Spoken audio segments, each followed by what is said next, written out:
আজ থেকে 2 বছর আগে তোর ভাই যখন অসুস্থ ছিল আমার থেকে 2 লাখ টাকা দান নিছিলি।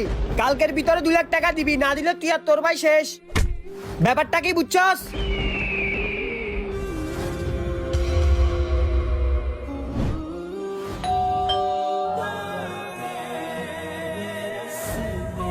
জি ভাই বলেন।